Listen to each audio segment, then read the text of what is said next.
Madame, monsieur, bonsoir et bienvenue dans l'invité de la rédaction de Média TV. Elle s'appelle More Trust ou Morocco Trust et c'est la première association professionnelle au service de la cybersécurité et de la confiance numérique au Maroc. Une structure qui a vu le jour récemment et qui regroupe les grands acteurs de la cybersécurité et les entreprises leaders dans ce domaine au pays. Avec les grandes transformations digitales de ces dernières années, les attaques informatiques et les actes de cybercriminalité se sont multipliés. Elles représentent aujourd'hui une véritable menace et interpellent les entreprises et les pouvoirs publics, d'autant plus que la capacité de nuisance des cybercriminels croît souvent plus vite que la capacité des organisations à se protéger. Et pour parler de la naissance, de la vocation et des ambitions de More Trust et aborder la question cruciale et désormais stratégique de la cybersécurité et de la souveraineté numérique dans le monde et au Maroc, nous avons le plaisir de recevoir ce soir sur notre plateau Karim Hamdaoui, président de More Trust. Monsieur Hamdaoui, bonsoir et merci beaucoup d'avoir accepté notre invitation. Bonjour Madame Touri, merci pour votre accueil très chaleureux.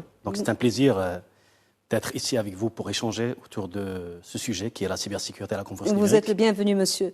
Alors, monsieur Hamdaoui, qu'est-ce qu'on entend d'abord par cybersécurité? Parce que les gens, cybersécurité, pour eux, ça s'arrête à peut-être vol de données, mais ça va au-delà de ça. Écoutez, d'abord, je pense qu'aujourd'hui, tout le monde en parle. Donc, l'essor très rapide de la cybersécurité est la conséquence d'une multiplication et prolifération des menaces et des cyberattaques. Oui. Donc aujourd'hui dans le monde, qui concerne désormais tout secteur d'activité. Donc oui. Je pense même votre secteur qui est la télévision, je pense que vous êtes concerné parce que vous travaillez sur le digital, mais tout secteur d'activité est concerné. On assiste aujourd'hui à une prise de conscience, donc tout le monde en parle, une conscience de plus en plus forte autour de l'indépendance, oui. de la souveraineté. Oui. Je pense qu'aujourd'hui, on en parle de la souveraineté alimentaire, on en oui. parle de la souveraineté énergétique, on parle de la souveraineté au niveau de la santé. On l'a vécu avec la pandémie et on a vu le problème des masques où beaucoup de pays ont souffert.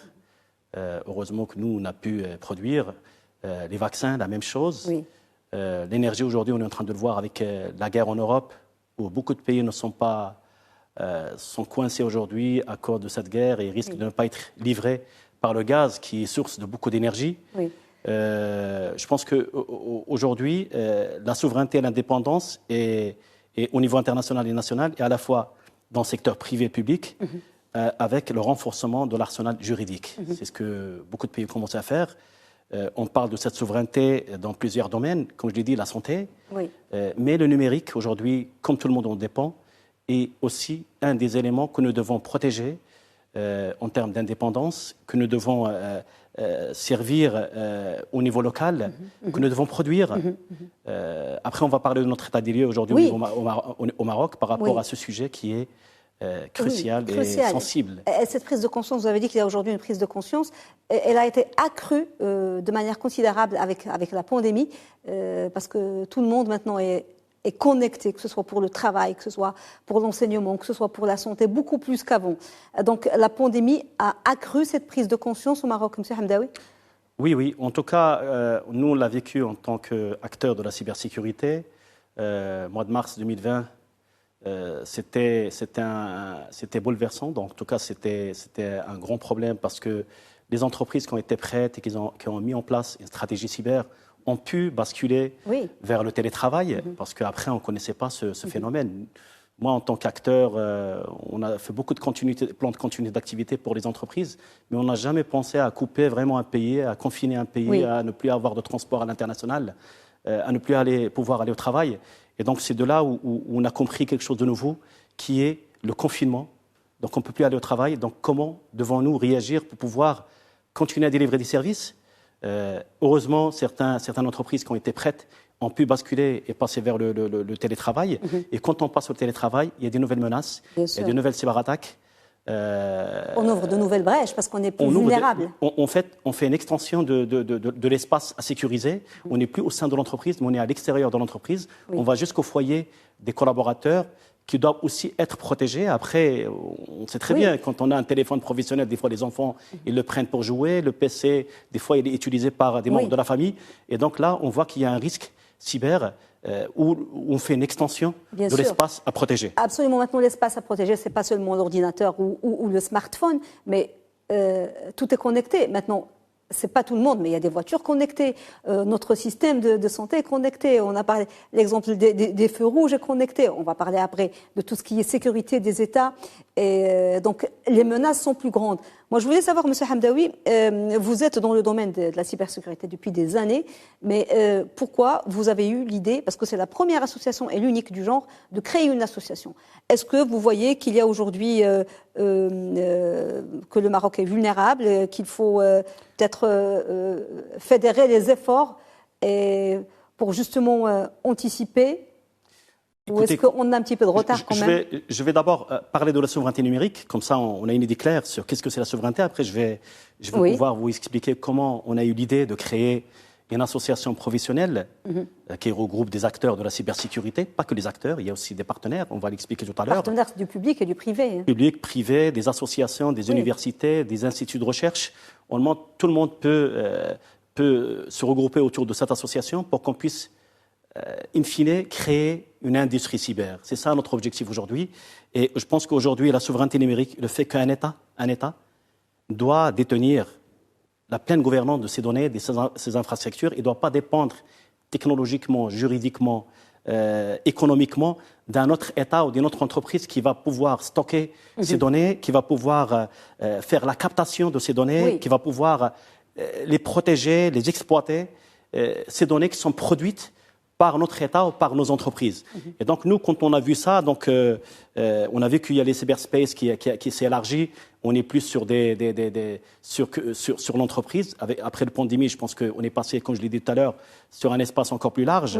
On assiste aujourd'hui à une prise de conscience parce qu'au Maroc, on a quand même des lois. On a légiféré pas mal de choses, dont la loi 05-20 qui pousse vers la souveraineté et l'indépendance en matière du numérique. Et donc, pour mieux, on va dire, agir et faire face à cette, on va dire, prolifération des risques de cybermalveillance. Donc, on a créé, en tant qu'acteur cybersécurité, on s'est regroupé, il y a plusieurs acteurs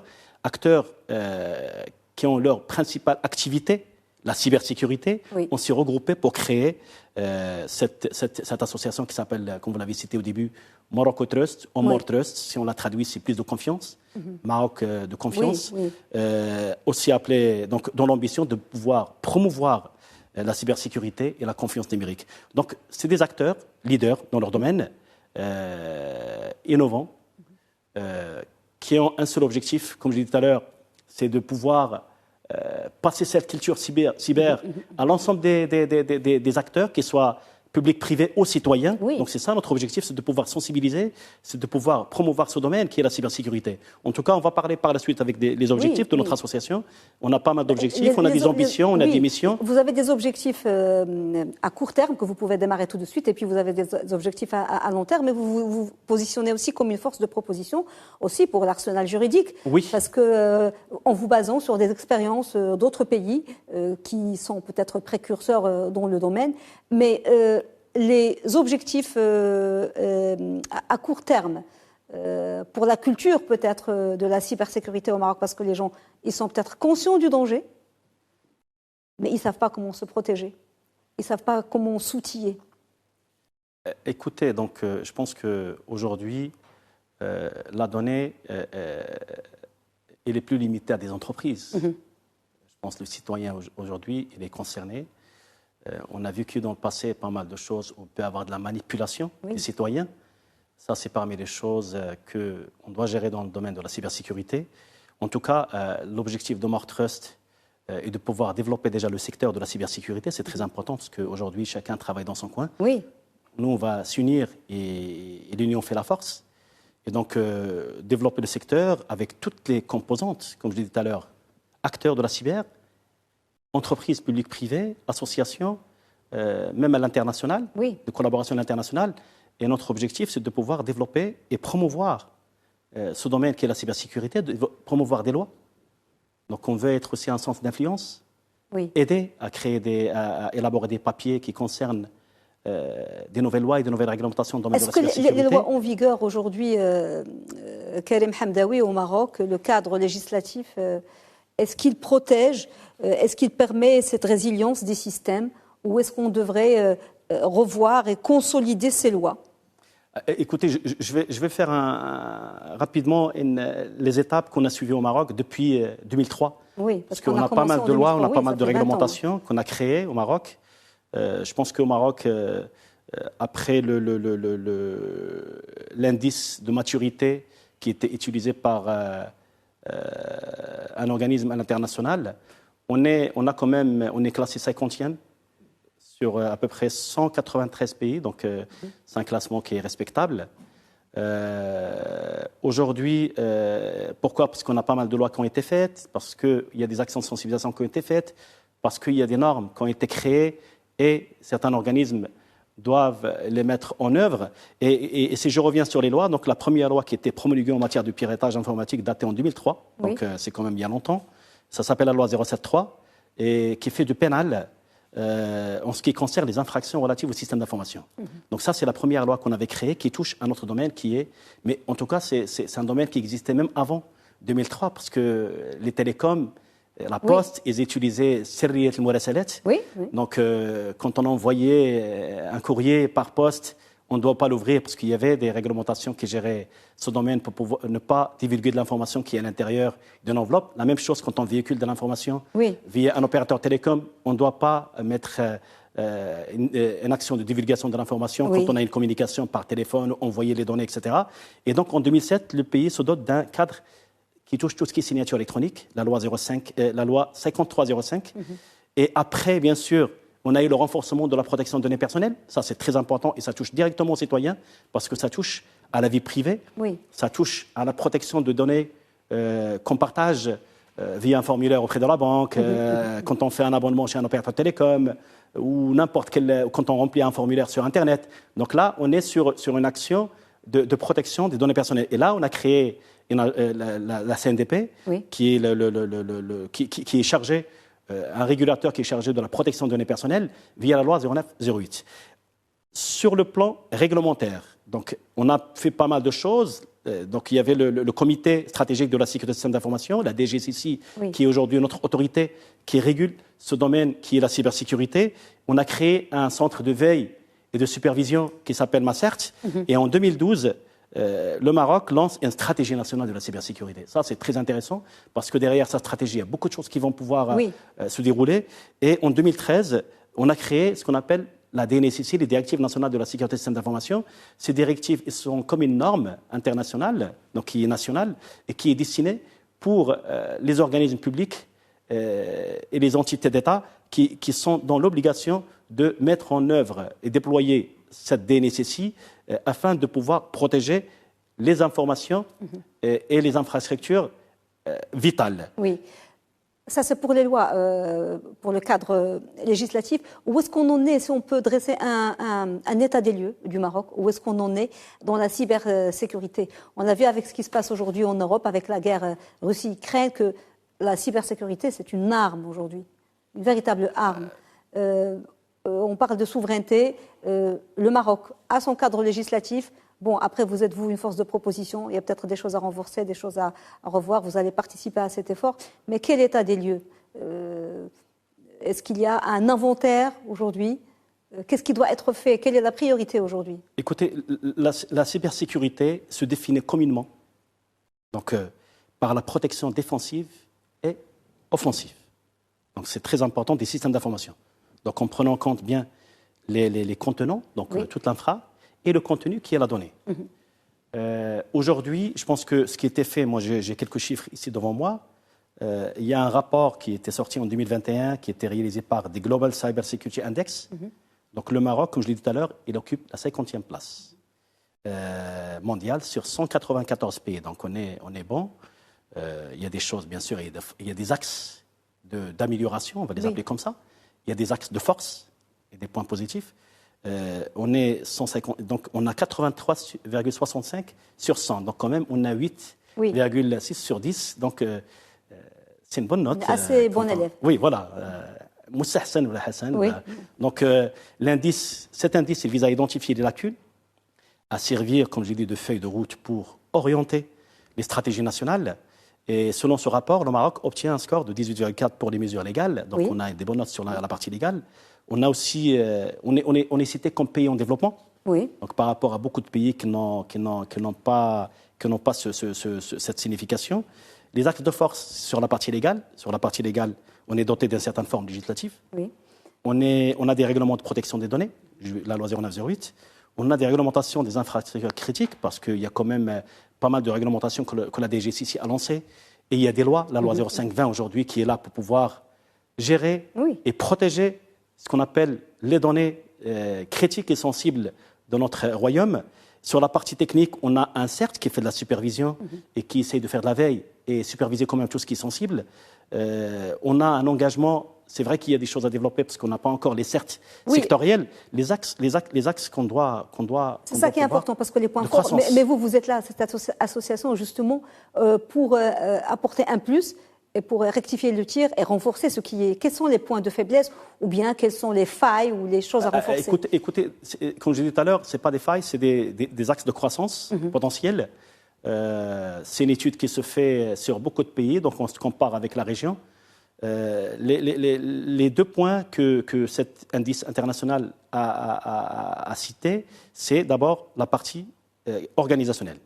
Dans la partie organisationnelle, on trouve la stratégie nationale de la cybersécurité. Il y a une stratégie qui existe aujourd'hui avec pas mal de points qui sortent au fil de l'eau pour pouvoir les déployer au niveau national. Il y a l'agence de la cybersécurité, donc on a quand même une agence qui est la DGCC, qui aujourd'hui, on l'appelle une autorité. Il y a des choses que nous devons développer, c'est tout ce qui est stratégie, initiative de protection en ligne des enfants, par exemple. Oui, ça, donc côté institution et cadre législatif, on est bon. Après, parce que dans la cybersécurité, il y a l'humain, il y a le processus, il y a la technologie. Et aujourd'hui, les points que nous devons vraiment développer, c'est ce qu'ils appellent, eux, dans cet indice, le développement des capacités. Ces développements de capacités, c'est les mesures, les campagnes, la sensibilisation. Oui. La formation, on a un grand problème au Maroc, parce qu'on n'a pas assez de ressources humaines pour pouvoir nous aider à développer ce domaine. Et on a un grand problème parce qu'il y a beaucoup de fuites de cerveau, les gens ils partent à l'étranger. Donc ça, c'est un point que nous devons développer et on ne peut pas le développer seul en tant qu'association, en tant qu'entreprise. Nous devons le développer avec l'État. Et donc avec les universités, avec les écoles. Moi, je cite tout le temps un point très important. On a un organisme très important au Maroc qui s'appelle l'OFPT, qui développe des ressources du Bac+2, Bac+3, au Bac+2 pour l'automobile, pour l'aéronautique. Pourquoi pas le faire pour cette filière qui est la cybersécurité? On va beaucoup gagner parce qu'on va déjà protéger notre souveraineté, on va aussi être indépendant et on peut devenir leader mondial dans ce domaine, comme ce qu'on l'a fait pour l'automobile et pour l'aéronautique. Un point très important, c'est le développement des capacités en matière de cybersécurité. D'abord, on a des initiatives en matière de cybersensibilisation, ça c'est très bien, mais il faut faire davantage, comme ça le citoyen, il va avoir cette culture, pas que les citoyens. Il y a certains patrons aujourd'hui dans les PME qui voient la cybersécurité comme une contrainte, ils ne la voient pas comme un service qui va les aider à se développer, à se protéger. Parce qu'il y a beaucoup d'entreprises aujourd'hui, comme un grand expert américain, il a dit, il y en a qui savent qu'il y a des pirates qui sont chez eux. Il y en a qui ne le savent pas encore, il y a des pirates déjà. Et donc, ça veut dire qu'on doit sensibiliser ces gens pour qu'ils comprennent qu'il y a un risque. Il y a des gens qui peuvent être chez vous et nous devons les chasser, nous devons les protéger. Mais il y a 2 points très importants. Le pays avec des programmes R&D. On ne fait pas de R&D. C'est quoi les R&D? Tout ce qui est recherche et développement. Il doit y avoir des subventions. On doit aider ces acteurs de la cyber pour qu'on puisse créer nos produits, créer nos ressources. Parce que vous avez parlé, vous avez dit on ne doit plus être maintenant dans une attitude défensive, mais une attitude offensive. Bien sûr. De toute façon, on a parlé tout à l'heure, avant de commencer ce point, on a parlé, je donnais l'exemple de la guerre en Europe aujourd'hui. C'est une guerre aujourd'hui avec les technologies, on sait tout ce qui se passe. Ça, c'est différent par rapport aux guerres qu'on a vécues auparavant. On n'avait pas les réseaux sociaux, on n'avait pas les médias électroniques, on n'avait pas beaucoup de choses. Aujourd'hui, on sait ce qui se passe réellement. La Russie, quand elle a attaqué l'Ukraine, le président russe, il a parlé d'un mot que je ne connaissais pas avant, c'est la guerre hybride. Bon, on connaît hybride dans les voitures, etc., mais on ne savait pas que la guerre pouvait être hybride aussi. Elle peut être hybride. Pourquoi? Parce que quand ils ont commencé l'attaque, ils ne l'ont pas attaqué physiquement. Ça veut dire qu'ils n'ont pas utilisé des missiles, ils n'ont pas utilisé des avions de chasse, ils n'ont pas utilisé des tanks, et ils l'ont attaqué électroniquement. Donc électroniquement, ça veut dire qu'on va paralyser tout ce qui est vital dans un pays. Et hybride, ça veut dire qu'on est dans on est plus sur les guerres dans l'air, on n'est plus dans les guerres dans la mer ou dans l'eau, on n'est plus dans les guerres sur la terre, on est vraiment sur un cyberspace où on peut attaquer et paralyser tout ce qui est vital dans un pays. Donc aujourd'hui, avec cet indice de maturité, parce qu'on va revenir, parmi les points très importants, et qu'aujourd'hui More Trust souhaite aider aujourd'hui avec les moyens qu'on a de bord, c'est de pouvoir lancer cette industrie qui est très importante. Une industrie nationale en matière de cybersécurité. Tout à l'heure, je vais vous donner un benchmark par rapport à des pays voisins, aujourd'hui, comme la France, Israël, qui sont classés deuxième dans le monde dans ce domaine. C'est un domaine qui ne nécessite pas, il nécessite beaucoup d'investissement en recherche et développement. Ça veut dire que ce n'est pas comme l'automobile, on a besoin vraiment de la technologie, de tout ce qui est automobile, etc., ou comme l'aéronautique, ou vraiment des choses que les gens ont travaillé pendant des siècles. Aujourd'hui, on est sur une technologie où on a des ressources qu'on peut former, qu'on peut éduquer pour qu'on puisse créer des produits propres à nous. Justement, on va finir peut-être sur ça parce qu'il nous reste, je crois, 2-3 minutes. Parce que votre l'ambition de Morocco Trust, c'est d'être bien sûr un vecteur de la culture numérique, mais aussi vous déclarez vouloir connecter les startups qui peuvent être justement innovantes et créatrices en recherche et développement. Vous voulez les connecter au marché mondial. Connaître justement de la visibilité de ces startups locales qui sont souvent très ingénieuses et très originales et qui peuvent développer des solutions pour nous permettre à être leaders. Qu'est-ce qui leur manque? De quoi ont-elles le plus besoin aujourd'hui? Écoutez, c'est très simple. Donc aujourd'hui, comme je l'ai cité depuis tout à l'heure, la cybersécurité, elle revêt une plus grande importance dans le paysage numérique. Avec la mutation, avec la pandémie, avec tout ce qui émerge aujourd'hui, l'augmentation rapide de la cybersécurité, etc. C'est un marché mondial de 167 milliards de dollars. C'est énorme. C'est augmentation de 10% par an jusqu'à 2027. Et ça va être exponentiel avec ce qui se passe aujourd'hui. 10% par an sur les 167 milliards de dollars. Et aujourd'hui, quand on prend des marchés comme la France, comme je l'ai cité, Israël, la France, chiffre d'affaires 7,3 milliards de dollars.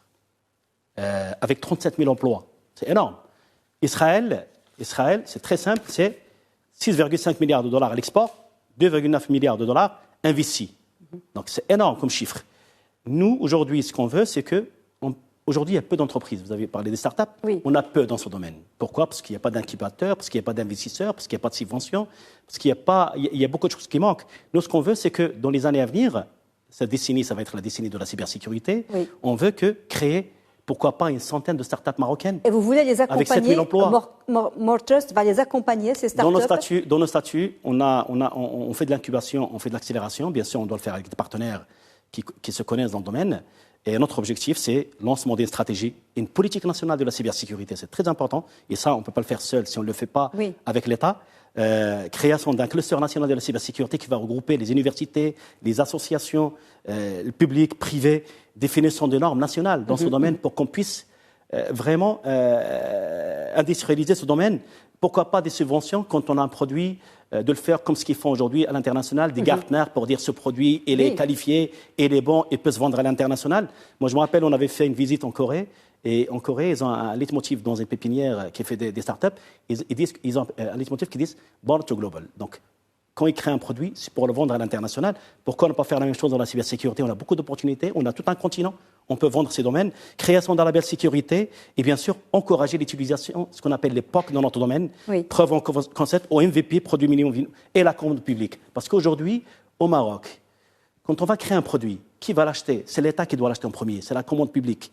Et ça, on ne peut le faire qu'avec l'État. Donc pour qu'on puisse booster ces startups et avoir, pourquoi pas, plusieurs milliards de dollars ou d'euros dans les années à venir, on crée des produits, mais le premier qui doit les tester, les acheter, en termes de MVP, c'est la commande publique et c'est l'État. Monsieur Kalem Hamdaoui, merci beaucoup. Le temps qui nous est imparti est écoulé. Je sais que le sujet est passionnant. On aura peut-être l'occasion d'y revenir une autre fois. Merci, Monsieur Hamdaoui, d'avoir été avec nous, d'avoir répondu à nos questions. Je rappelle que vous êtes le président de More Trust, ou Morocco Trust, la première association professionnelle au service de la cybersécurité et de la confiance numérique au Maroc. Merci, monsieur. Merci beaucoup, madame. Merci. Madame, monsieur, merci de nous avoir suivis. Bonne suite des programmes sur Média TV. Très belle soirée.